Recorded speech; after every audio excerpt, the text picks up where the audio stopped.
trisomie 21 est associée dans la moitié des cas à des malformations. Les plus fréquentes sont les malformations cardiaques. Elles sont assez souvent de bons pronostics au prix d'une correction chirurgicale. Ainsi, une échographie cardiaque est-elle indispensable à la naissance ou dès le diagnostic posé? La trisomie 21 n'est pas une maladie à proprement parler. Elle n'a pas de dégradation, en dehors du risque augmenté de vieillissement précoce à partir de l'âge de 40 ans.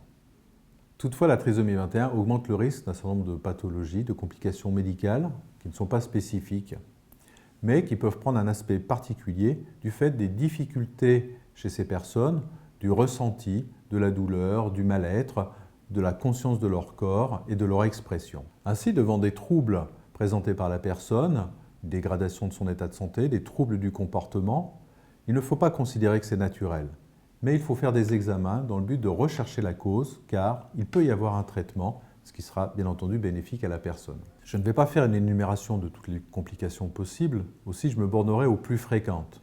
L'hypothyroïdie, les apnées du sommeil, les troubles de l'articulé dentaire, les troubles visuels, les troubles auditifs.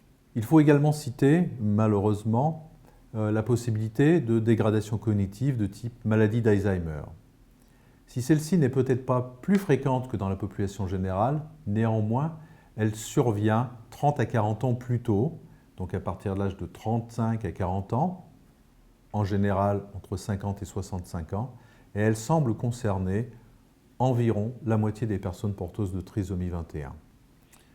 Ainsi, outre un suivi médical annuel, il est recommandé de mettre en place un suivi ORL, ophtalmologique et dentaire régulier. Il est également souhaitable, à certaines périodes, de faire un bilan neuropsychologique. Tout ceci est bien décrit dans le PNDS, le protocole national de diagnostic et de soins sur la trisomie 21.